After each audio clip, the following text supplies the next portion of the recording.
Jayson Tatum. At 105.3 The Fan. There's been a lot of talk about your game outside extracurricular.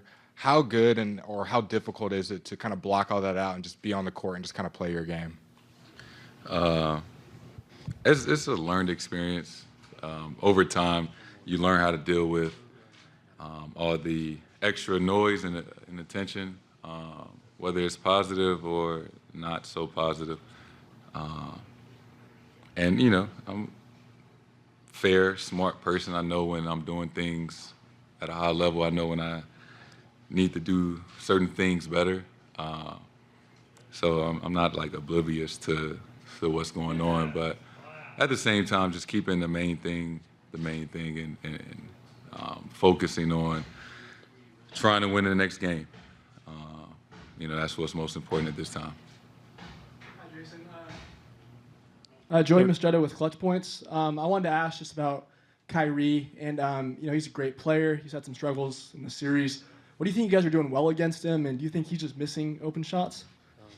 That's part of it, right? You never completely shut a guy as talented as him out.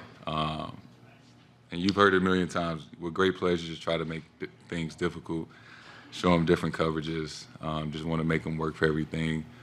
They're going to make shots, they're going to miss some shots. You just don't want it to be easy and for them to be comfortable. And that's what, any talented player. Tim here on the left. Jayson, Tim Reynolds with the AP. Two things, if I might. The first one, Matthew Tkachuk is watching a lot of the NBA Finals. He said he's 2 wins away, you're 2 wins away. How much have you followed what they've been doing?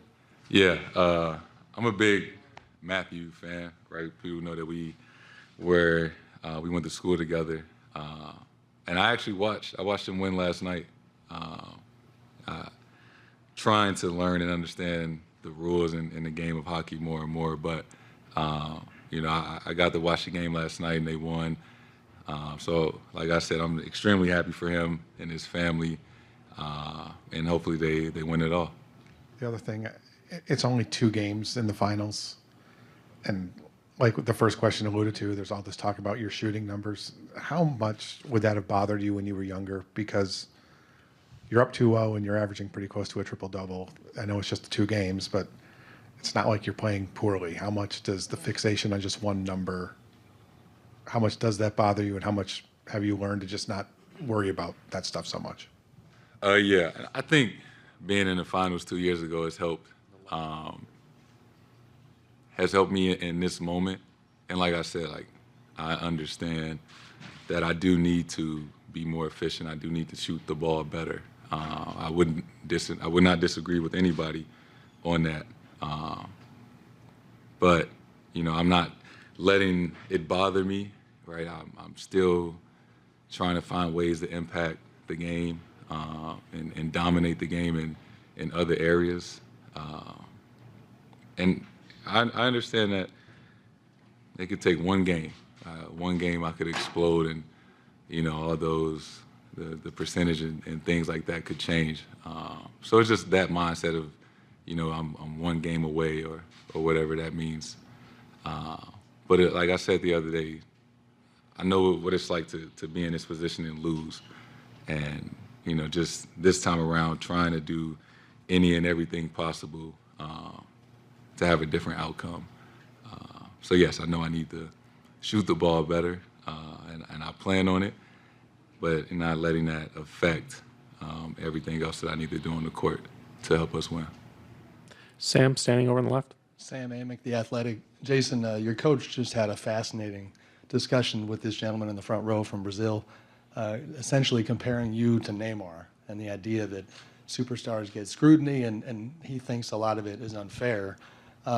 Does that mean a lot to you? And behind the scenes, have you guys had those kind of talks where you contextualize the spotlight component of your experience? Yeah, and that's one thing I truly do appreciate Joe, aside from being, I think, an excellent coach, is that I truly do believe that he cares about us, our team as individuals, and obviously myself, the conversations that we have, and he always, through the season, the summertime, and obviously through this postseason, have had days where he's called me or call me into his office, and not necessarily talk about X's and O's, but check on me as a person, and how I'm dealing with everything, and that does mean a lot for somebody to take time out of his day to show that compassion or whatever, and just know that he's there for me. That relationship between yourself and the coach is important, and that's something I truly value about the relationship that me and Joe have. Tim, standing on the left.